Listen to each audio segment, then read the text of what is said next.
Welcome to the CBS Radio Mystery Theater Archives, the only YouTube channel which has the original classic episodes of the CBS Radio Mystery Theater in order with no ads.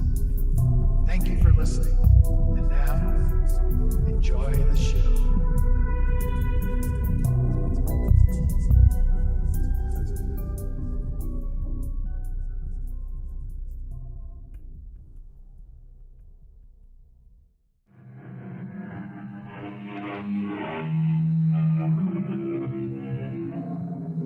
Come in. Welcome. I'm E.G. Marshall, your host for another excursion into the dark and frightening world of the macabre. I've been presiding over these trips away from the ordinary world for a long time, and every one of them turns up a surprise. As you look around, you'll see that we're in New Hampshire, and this is Wheeler College. That pleasant older man sitting in his comfortable office is head of fine arts, and his name is Homer Knowles, a professor. Ted? Hello, Homer. Are you still laughing at me and Diane and Ben? No, I'm not, Ted. May I come over with that engraving? Of course. Why, has anything happened to the drawing? Something very extraordinary has happened. A figure has appeared on it. A figure of a man crouching on the mansion porch.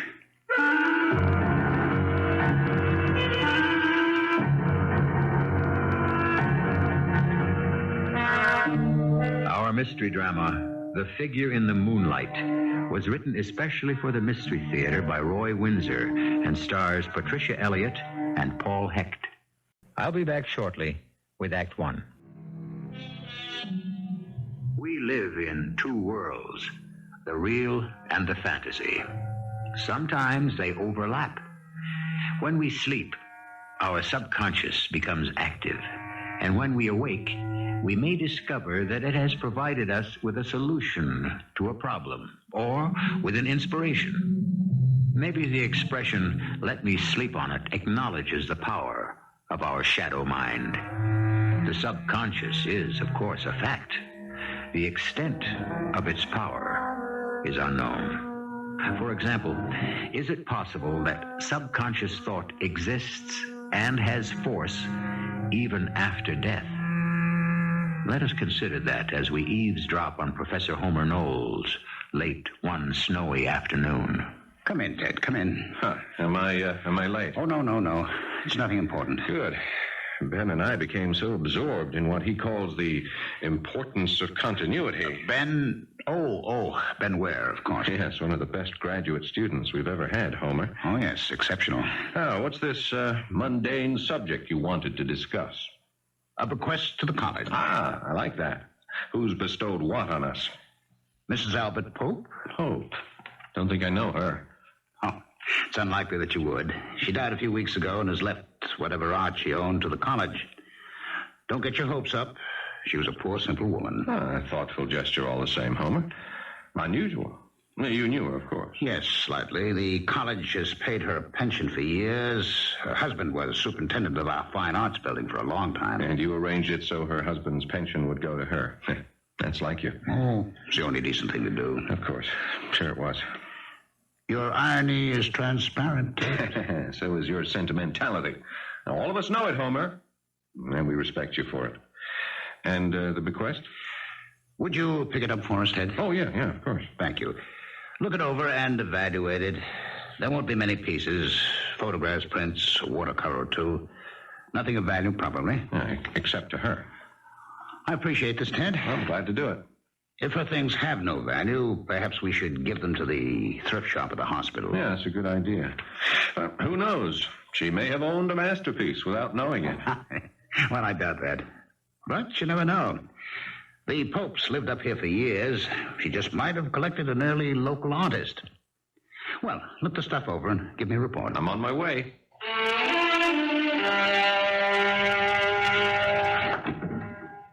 Is that you, Ted? Hi, darling. Here, give me a hand. Oh, now what have you dragged home? The soul of Mrs. Albert Pope. Give it to me in English, Professor. No, I mean it.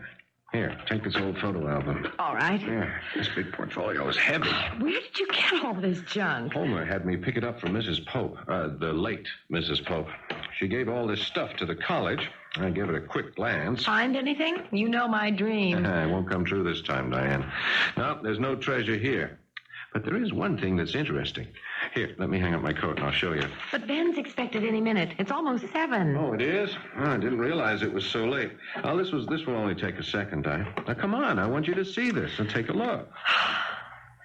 Hey. Oh, it's really quite lovely. Yeah, it's pretty good engraving. All the other stuff has no real value. Reproductions, mostly Van Gogh. 2 of the sunflowers are Renoir. She had good taste. Yeah, and a lot of photographs. Ben might like them. He collects pictures of old New Hampshire houses. Then he ought to have this engraving. Hey, that's an idea. Well, what do you think of it? I like it. That's a fine Victorian house and grounds. Whose house is it? Do you know? No idea. Yeah, it is a pretty good engraving. Clean lines, flagstone path leading up to a wide front porch, 3 floors. Nicely framed by firs. Look, the house plantings are very well done. But? No, you know as well as I do, Di. It really needs a figure in the foreground to give the picture a focal point. As it is, it's just an engraving of a house. A beautiful house. Yeah, but the engraving is only architectural, like a plan. Has no meaning. It's just a house. Who's the artist? I don't know. It's unsigned. Yeah. With a figure in the foreground, the engraving would come alive. Well, Ben will still like it. Well, there's no reason he shouldn't have it. Or some of the old photographs. He's a bug on the past. What he doesn't want, I'll take over to the hospital thrift shop. They can sell them. It must be Ben. I'll wash up and be right back, Di. You play host.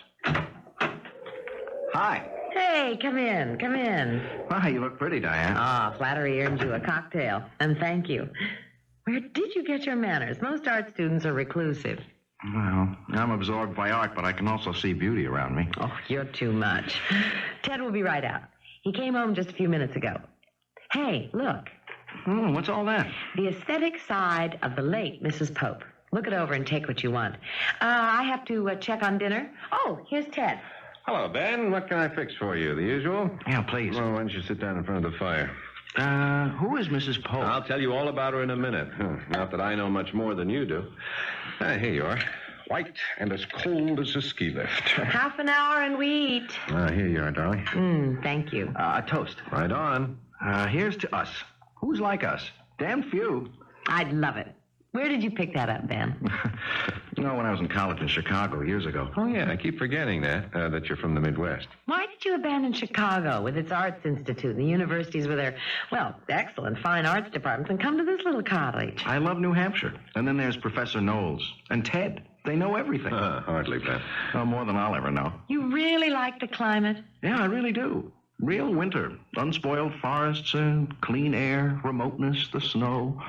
All of it keeps your perspective straight. Maybe yours. Mine freezes up. Give him the pictures, Ted. Ah, yes. The Mrs. Albert Pope collection. She left that meager pile to the college, and, there's one picture you might admire. No. Stay where you are. It's quite a good engraving of some old mansion. You collect pictures of old homes, don't you, Ben? Yeah. I like them. They give me a sense of... continuity? Yeah, and stability. Yeah, here we are.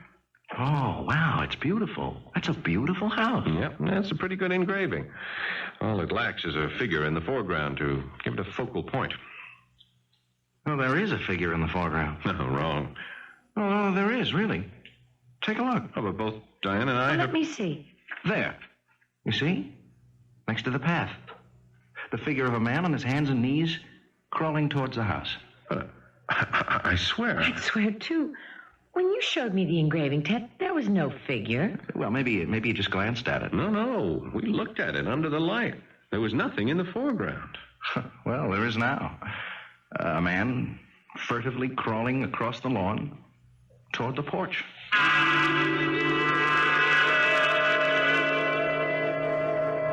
Ted? Yeah, yes, darling? Are you going to stay up? It's late. Come on, sit down. Sit down for a minute, Di. Oh, it's cold in here. I'll toss another log on the fire. Not for me. I'm ready for the down comforter. Yeah, so am I, but... I just can't get that engraving out of my mind. We made a mistake, that's all. There's no question there's a figure in the foreground. But there wasn't. Well, I didn't think so either, but there is. Well, I studied the thing. The foreground was empty. So what? So it's mystifying. I don't like that. Can't you admit we made a mistake? Yeah, I made lots of mistakes, but this wasn't one of them. I saw what I saw.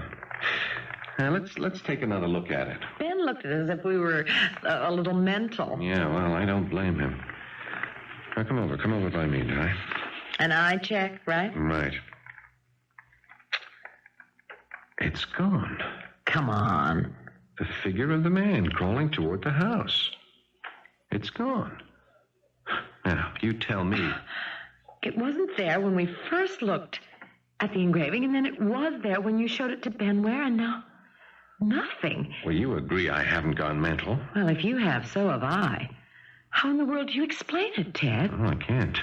Is there some kind of drawing technique? No, Di. It's a plain, straightforward engraving.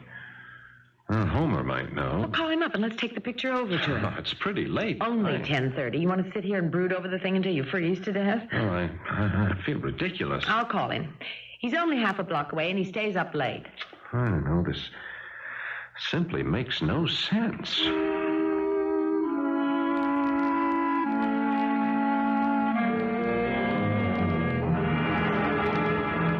Ted, you expect me to believe that the engraving had no figure in the foreground, and that then one appeared, and that now it's gone again? Well, see for yourself, Homer.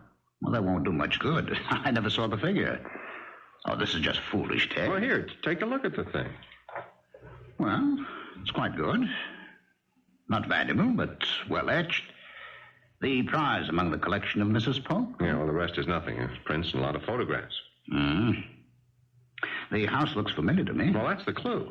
I mean, if we knew the history of the house, we might be able to explain this phenomenon. Oh, phenomenon, my foot. But honestly, Homer, the three of us saw what we saw. Oh, let me see. I wonder if that could be the home of that young judge. He's long since dead, Now, what happened to him? Oh, yes. Now, I remember. He shot and killed a man for trespassing. Good heavens. Why the devil would Mrs. Pope have the engraving? Now, who was the judge? Oh, I just can't remember. It was years ago. Maybe as many as 25. Did you say he killed a man? Well, can you remember who? It might have made news. Oh, not as much as you might think, Ted. It was an occurrence. Murder is an occurrence? Up here, a man's property is inviolate, Stan. Homer, who was killed? Oh, my goodness. I remember now. It was Albert Pope. Aha. The Fine Arts Building Yes, Superintendent. that's right. A man with a bad habit. When he went hunting, he wandered everywhere. He trespassed. The judge... I wish I could remember his name. Well, he warned Albert once, and the next time fined him and jailed him for a week. And the third time, the judge shot and killed him. Yes, that's right. Incredible. And the judge lived happily ever after. I don't know. Well, that's some story, Homer. It's pretty grim, but it has nothing to do with your disappearing figure. All the same, I'd like to know the whole story. Huh. You've aroused my curiosity. Let me check into it. I'd appreciate it, Homer. You may smile at what we told you, but unless Di and Ben and I are deluded, that engraving has the power to change itself. I mean, it's weird. The only explanation is supernatural.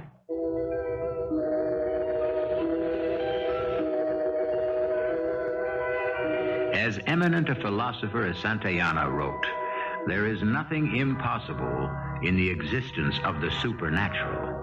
Its existence seems to me decidedly probable. Is that what we have encountered here? It seems impossible for a picture to change its composition. And yet, three educated, rational persons maintain that the etching did change. Where this will lead us, I have no idea. But I will return shortly with Act Two. We've gotten ourselves into a byway in the strange world of the macabre. And it has led us to a small college town in New Hampshire and to an etching of an old mansion that seems to have the power to change its composition.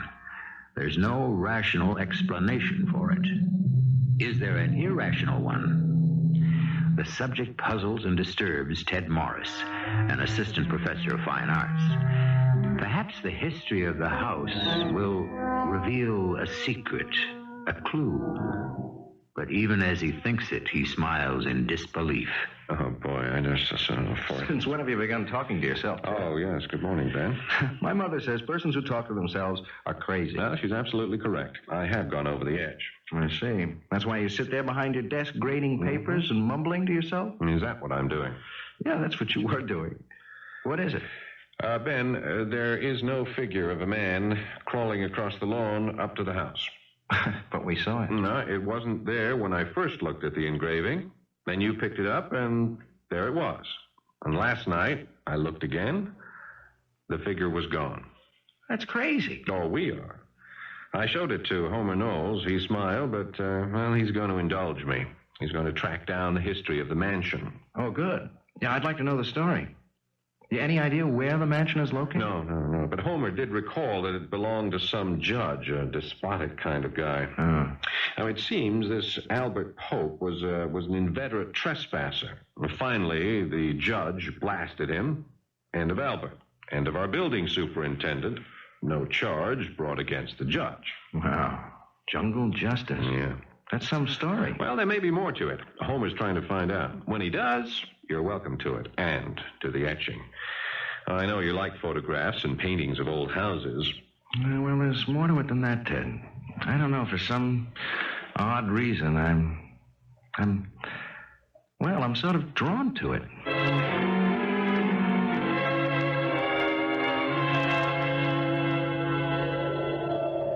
Homer, what a pleasant surprise. I haven't dropped in at a bad time, have I, Diane? Come in, Homer. I'm just starting a fire. Let me take your coat. Thank you, my dear. And the package? No. I want to show you something. Set down engraving. Had any luck about the history of the house? I'll come to that. But, take a look at the thing. I can't believe it. Well. So I'm not crazy. When you showed me the picture last night, there was no figure in it. Now, look then. Yes, a figure crouching on the porch. Very sinister. A creeping man. He vanished, and now he appears again, this time on the porch. You know, we are seeing something being acted out. I refuse to believe it. Now, this is nonsense. It's a very old engraving. Changes in the atmosphere may account for these subtle changes. I can't explain it, but that must be it. And our imagination. No, that won't do. We are not imagining what we can see. Now, I want to know about that house, the judge, and that creeping figure. And what have you learned, Homer? The mansion belonged to a Judge Asa Lawrence, a young firebrand. Came to the bench in his 40s. Where? Earned his degree in Boston, went into practice in Orton, and became a judge in 1950. He had a rather heavy hand, really enforced the law. And shot and killed Albert Pope. Oh, no question about that. Oh, he must have been mad. No, he wasn't. The amateur deer hunters from Boston and New York still swarm all over the area during the seasons, and they shoot at anything that moves. Sometimes at each other. And they can't read. The no trespassing signs mean nothing to them. They've got their guns, and by George, they're going to shoot something. Yes, they're a menace. Well, Judge Lawrence fined them dizzy. But he murdered Albert Pope. Oh, he warned him time and time again. Fined and jailed him. But Albert did what he pleased. And his wife became a widow. Anything else, Homer? What about the judge's mansion? It burned to the ground. The judge died from smoke inhalation. When, recently? No. It's about 3 years after he killed Pope. And when did all this take place, roughly? I'd say about 1954. So that's the story. Now, there's more to it than that, Homer. I would like to reconstruct the whole tragedy from Pope's death to the fire in the mansion.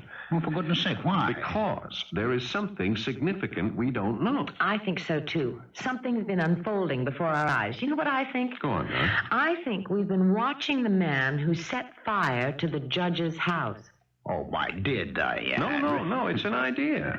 You're hallucinating, both of you. What about the fire, Homer? Can we find out? Well, I would imagine so. Someone in Norton may remember it. What about the newspapers? I don't think the Boston papers... Well, no, that's an idea. They might have carried a line or two about the judge's death. Let me check further. I'll leave the engraving with you. Ted! Oh, my. I simply will not believe it. Yes. The figure on the porch has disappeared. But look there. Do you see it? One of the front room windows is now open.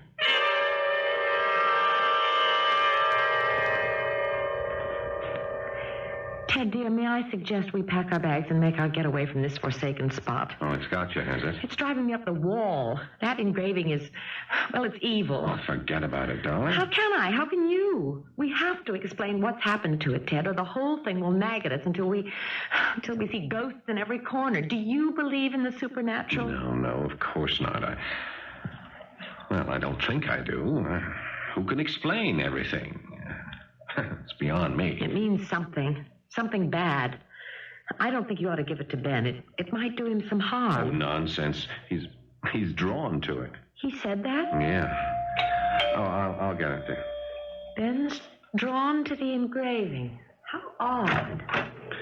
Is this the home of the magic picture? Oh, come in, Ben. Go easy on the magic picture talk, huh? Diane is terribly upset. Oh. Make yourself at home in the Institute for the Befuddled. Anything new happened? Yep, two things. Homer brought the engraving back, and there, as plain as day, was a figure crouching on the porch. Then the figure disappeared, and there was an open window in the living room of the house. Hey, this is really crazy, isn't it? Oh, the engraving is yours, Ben. Homer said to give it to you. Oh, well, thank you. And I'll thank him. You don't want it, Ben. I think it's evil. It has turned back time to some previous awful event. Well, that's a little hard for me to follow. Well, radio sound, all those trillions of airwaves out there, right here in this room. Now, look, I once read or heard that maybe someday science could capture some of those never-ending sounds. They go like ripples when a pebble is tossed into a pond. Do you know what I mean? Yeah, I do. Science fiction. Maybe not. Wouldn't you like to hear, Caesar speaking in the Forum, or Cleopatra, Disraeli, and any other great man or woman? Yes, but airwaves are a fact. I mean, what's that got to do with the changing engraving? Well, could it be possible that here's the engraving of the house, and it's lovely and all that, and then something comes along to defile it, and it's somehow recorded? Well, that assumes that the house is a living thing. Well, isn't it? A house has its own character. Now, this is too far-fetched for me, Diane.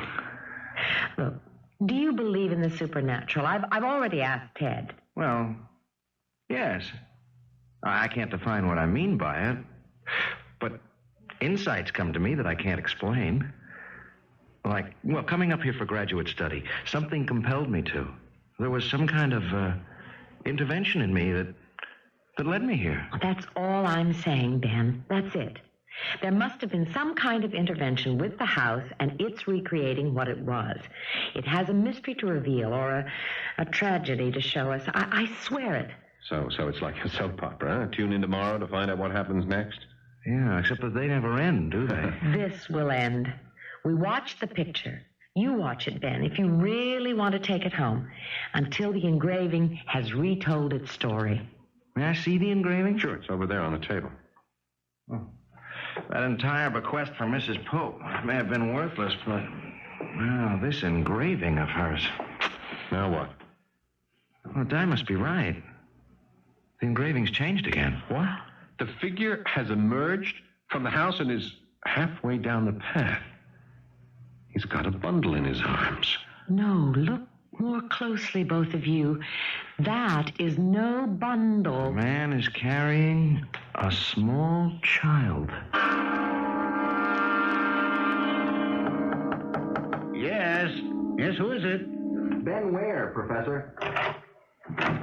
I noticed your light, and Oh, it's perfectly all right, Ben. I'm pleased to see you. It's pleasant when students drop in. Makes me think I'm still part of the living scene. Oh, you're more than that, Professor. You're a living legend. Oh, dear, I hope not. Come, sit down. Ah, you have the engraving. Yes, Ted said I could have it. Yes, of course.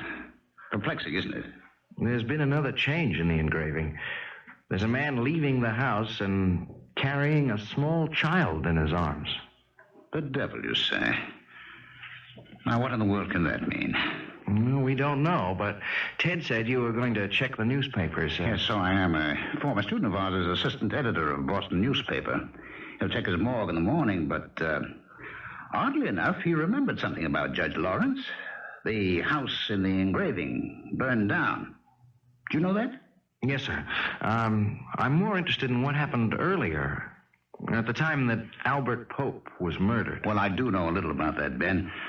After Albert was shot and killed, his brother Steve arrived with murder in his eyes. Even before the funeral, the brother was threatening to kill Judge Lawrence. But he didn't, huh? No. The judge died in the fire, and that was 3 years later. Did the brother try to get even with the judge? I don't know. Well, that's what I'm interested in, Professor. Well, why is that, my boy? Because of the figure in the picture. Was it the judge who was running away with a child of his own? You think the child was abducted? Well, from the changes we've seen in the picture, a man sneaked into the house and came out carrying a child. I see. Not likely to be the judge. Did Judge Lawrence preside here? No, in Orton, a few miles away. Maybe I'll drive over there and ask some questions. Someone's sure to remember the fire, but I don't think you'll learn much about the murder. Albert Pope lived here. Yeah, but I might learn something about the judge. You know, how old he was when he died. Was he married? Did he have children? What's become of the survivors? And the story doesn't end with that man sneaking out of the house. Oh, perhaps not. If I learn anything from Boston, I'll tell Ted. Yeah, I'll do the same if I learn anything in Orton. I suggest that you begin in the general store. It's the gossip center. Enjoy your engraving. I'm going to photograph it tonight. You are? Well, for heaven's sake, why? Well, the old mansion burned down, remember? Are you suggesting? No, I like the etching. I just want to be sure I have a record of it. Just in case it disappears. No matter what the outcome may be of the engraving that unexplainably altered itself, first to show a foreground figure, then an open window, and then the figure leaving the old mansion with a child in his arms. We're at a loss to rationalize this phenomenon. History may supply the answer. After Professor Knowles talks with that Boston newspaper editor, we may know more. I'll return with Act 3 shortly. You've heard of the poltergeist. That word is German for noise and ghost. Many will attest to visits by these noisy phantoms. They're noisy, all right. Rapping here and moving objects there. They exist. No question about it. Well, if they can manifest themselves as supernatural visitors, why can't we accept what we have already heard? An old engraving of a house alters itself, and what the beholder sees begins to piece together a tragic story of long ago. So far, we know of a murder, a death in a fire, and we have had a hint of an abduction. It is late the next day at Ted Morris's house. Ben may stop by Homer if he returns early enough from Orton. You know, he was correct about one part of the story, Ted. Ben suspected that the figure carrying the small child from the house was a kidnapper. I knew it. I spoke to a friend of mine in Boston late this morning. The back issues covered the story. And briefly, it's an ugly story. Someone kidnapped the judge's child? Now, Diane, let's take it step by step. Huh? Albert Pope was murdered. His brother Steve came up here from Chicago for the funeral. He was outraged at Judge Lawrence.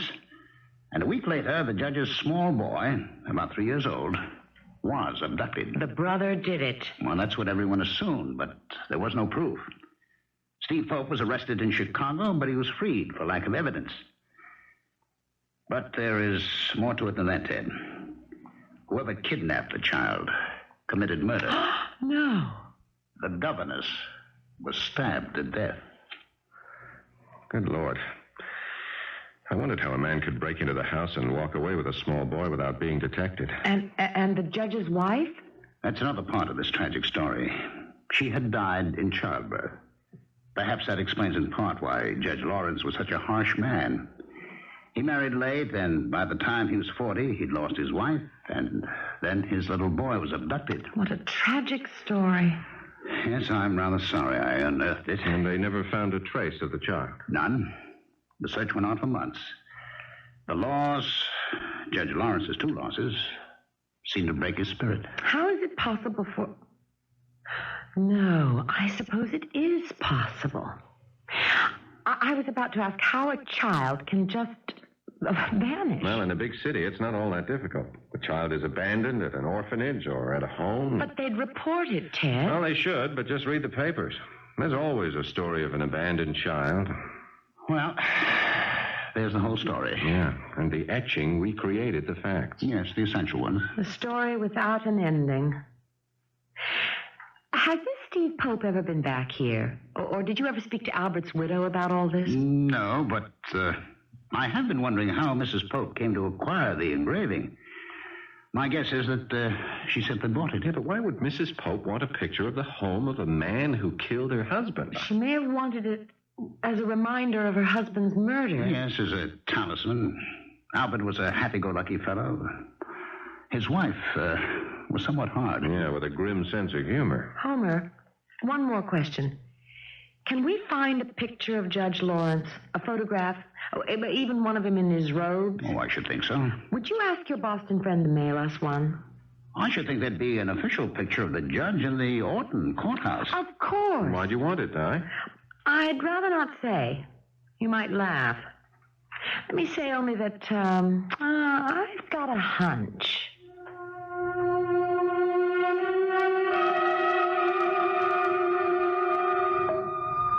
I really must thank Professor Knowles. He's gone to a lot of trouble about the story behind the engraving. Well, it's been diverting, Ben. Not that anyone will believe it. Well, some old codgers in Orton confirm it, Ted. The story, I mean. I meant the engraving that kept on changing its composition. Oh, no. There's no explanation for that. Something activated it. Yeah, and still is, Diane. The thing's changed again. Now what? Last night, I shot a photograph of the etching. I had a hunch that something might happen. It did. I brought it along to show you. The etching is scorched. Yep. That's from the fire that burned down the house. So, the cycle is completed.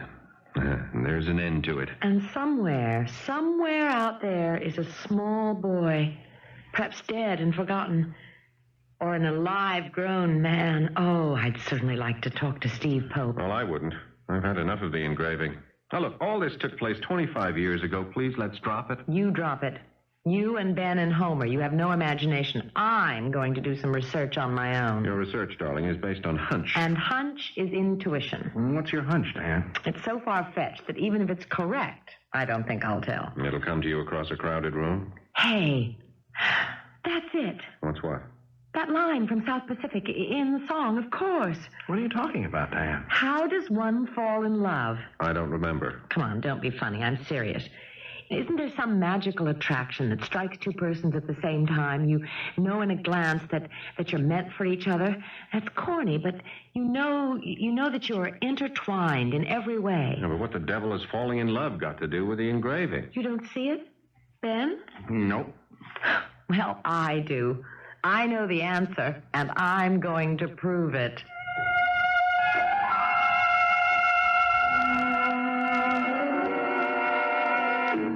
Now, Diane, why won't you tell me? Because if I'm wrong, I'd look like a fool, and I don't want to cause embarrassment. Would you give me a hint? I'd rather not, Ted. You'll just have to wait until tomorrow. Have you some wild theory about Steve Pope? No, that's not it. If the police couldn't convict him, I sure can't. Oh, he did it all right. I suppose the police could check all the orphanages and adoption homes in Chicago, but they probably did that already. And who knows if the little boy was dropped in Chicago? I don't know. That's a good point. Well, of course, he wouldn't have been dropped in a small city. A person can be anonymous only in a big one. I still think Chicago. More intuition. Huh? Oh, you make fun of it, Ted. But you've had hunches, haven't you? Yes. I must admit that I have. But I can't imagine what you have in mind. Well, now, what's this that you have to do tomorrow? I'm going to the courthouse. Oh, yes, to try to find a picture of Judge Lawrence. What else? I may make a long-distance telephone call. You've lost me. There's something I have to find out, but I don't quite know how to go about it. I don't want to come right out and ask a blunt question. Oh, since when? You won't give me an inkling of what you're up to? All right. Just an inkling. Shoot. Think about the engraving. Go on. You brought it home from Mrs. Pope's. You said it lacked a figure in the foreground to give it a focal point. That's right, I did. When did the figure appear? The second time I looked at it. Think about what you just said, my dear Ted, and you'll have the clue.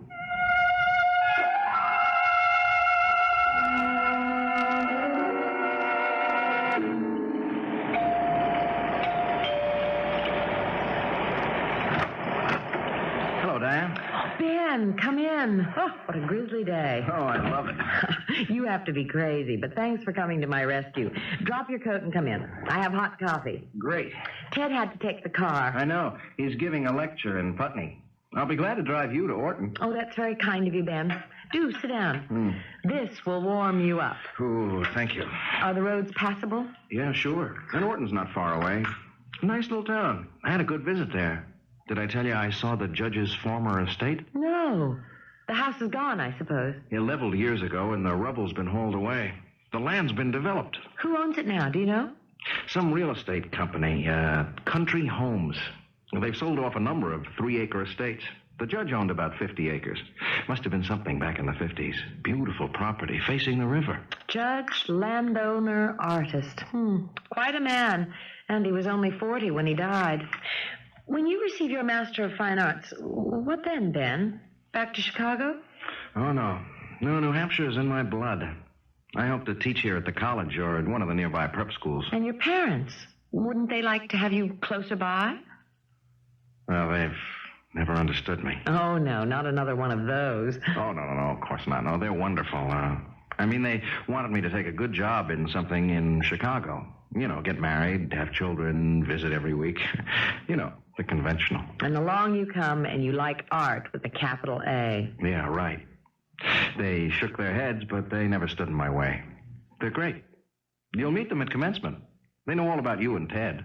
How do you explain your interest in fine arts? Have you ever tried? No, I can't. There's nothing in their background to suggest an interest of that kind. Oh? My dad's a shipping clerk in a big book company. Mom's just a housewife. Any brothers and sisters? No, they never could have any children of their own. After you mean? No. What I said. Then? I was adopted.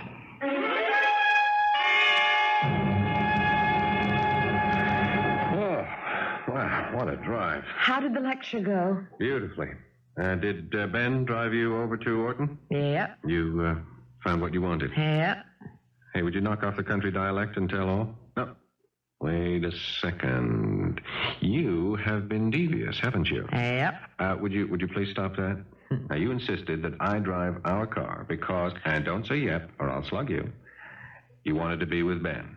Yep. Oh, Ted, you're marvelous. Yes, and you're replaceable. You know that. Now, stop being coy. Did you find a picture of Judge Lawrence? I found more than that. My intuition was correct. Well, tell all. Not so fast.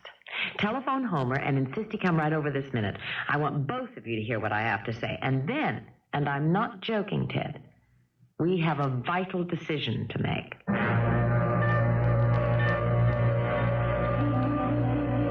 So that's the tragic Judge Asa Lawrence. Handsome man. Oh, is that all you see, Homer? Ted? Should we see something more? Study the photograph.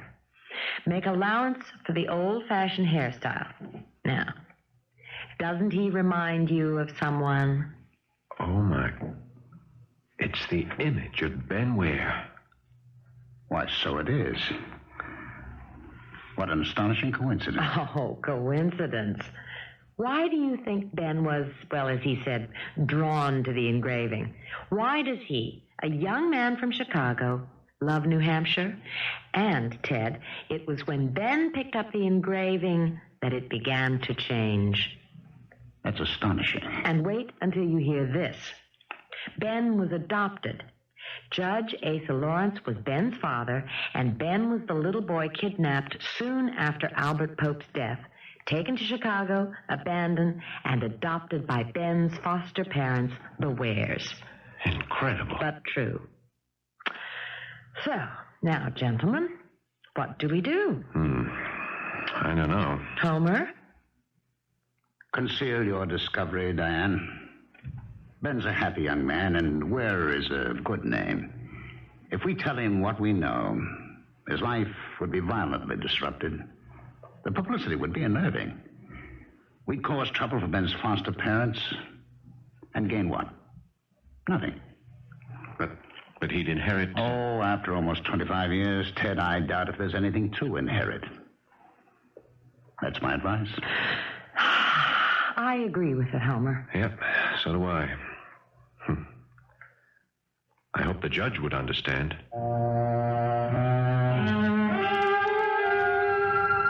So, once again, we complete an odd tale with an ending you may wish to challenge. It is a hackneyed proverb that states that the violent by violence fall. But hackneyed or not, it's true. Frontier justice draws retribution. That is the tragic moral to be drawn from what we have heard. I'll return shortly. In the strange scheme of things, each of us is an unsolvable mystery. Who are you, really? Even if you can trace your roots back 1,000 years, what preceded them?